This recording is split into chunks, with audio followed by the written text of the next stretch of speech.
Panglabas, Architecture and Cinema, Projection of Filipino Space in Film. Throughout the 20th century, film and architecture have played out a relationship forged in space, one that mutually informs and interpenetrates. Architectural and cinematic practice thrive on the apprehension of space, taking on the flesh of time and inhabiting a life of movement. The most interesting contribution of cinema to architecture is how film creates a distinct synthetic space through the accretion of fragmentary images over time, through montage and the dogged stalking of scene in deep focus. In a way, then, the house of architecture has many rooms, and the cinema roams.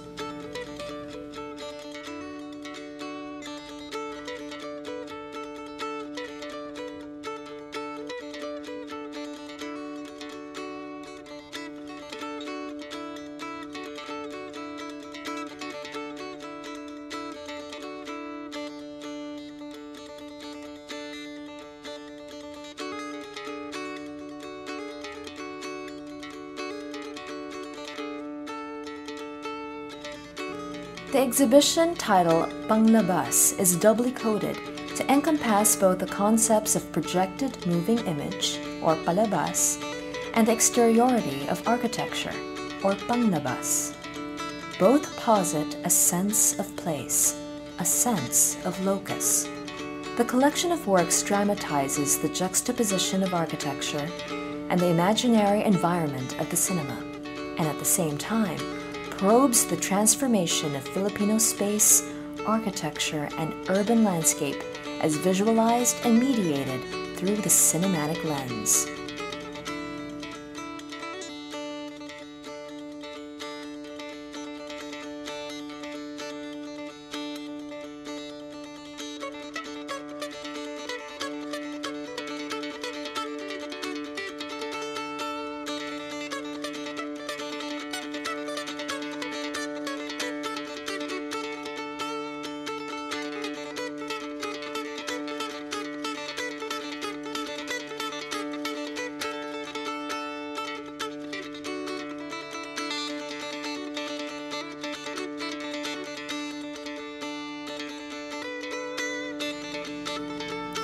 A film without architecture is unthinkable. Architecture gives film its semblance of dimensions, setting the mood, character, time, and place for the action. It affords it the sensibility of position. Film offers a representation of movement through space in real time, approximating the architectural experience of the moving subject in an immersive milieu. Like film, architecture has the potential to create, stage, or frame events so they assume discursive density and the rondure of signification.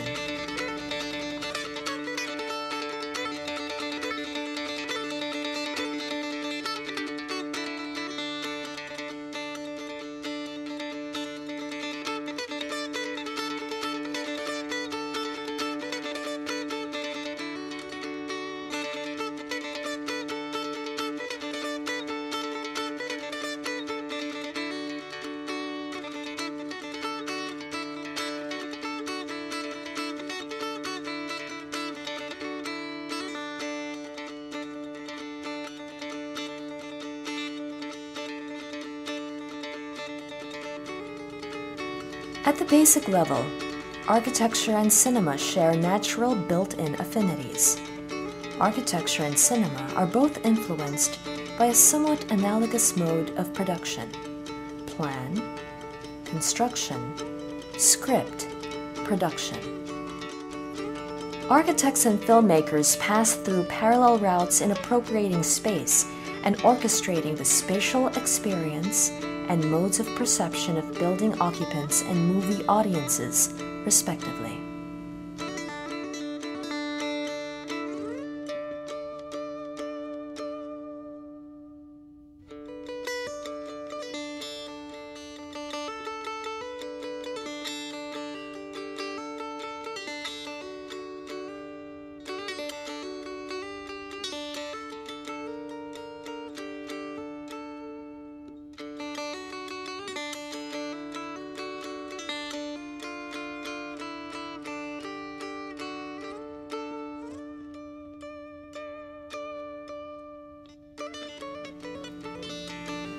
How is architecture mediated through the language of cinema?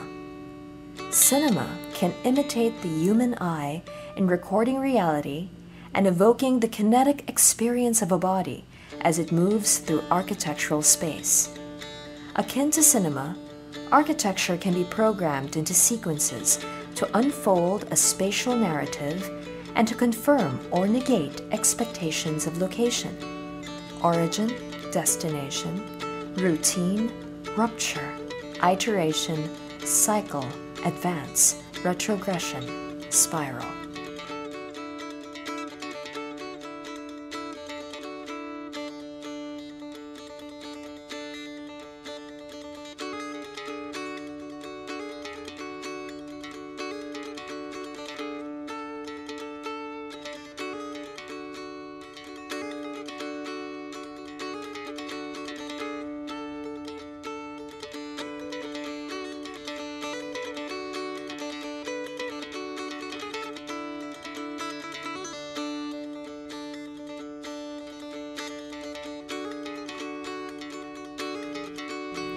In exploring cinematic space, the viewer's eyes are practically replaced by the camera.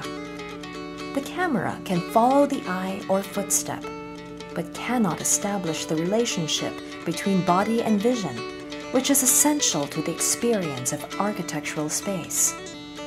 To experience architectural events is to get entangled in a web of choices, implicating the selection of path, voluntary or involuntary, conscious or unconscious.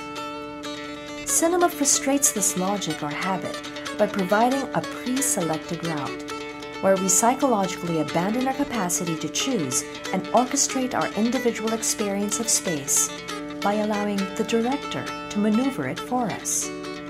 The director assumes a godlike role as he controls the entire syntax of space, tempo, and movement, expressed in different camera angles, panning, zooming, and editing techniques. Space and its process of taking root, the very essence of architecture, is now captured, represented, and mediated by the director, rather than experienced directly. But on the other hand, the viewer may also defy the omniscience of the central aesthetic intelligence and feel film in a range of creative ways and dispositions. This prospect is open indeed. Conversely, the architect may at a particular level be authoritarian too, constricting us to fit into a scheme of space. But as art forms and viewers as aesthetic agencies, they are not reduced to convention. They emerge in the tension between scheme and surprise.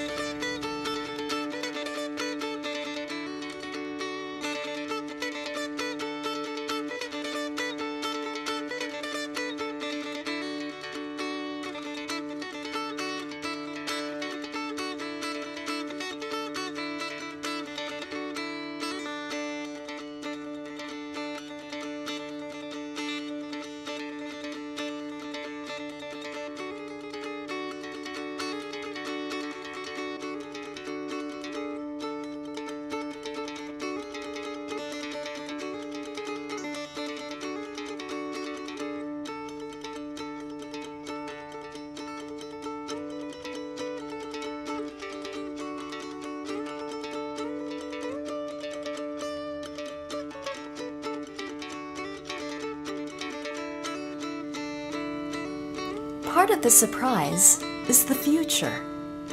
Film provides architecture with an outlet for realizing visions that can never exist and conjures up experiences that in reality have not occurred. Freed from reality's financial, logistical, and legal constraints, set designs have recreated imaginary environments from a distant past or experimented with new spatial ideas.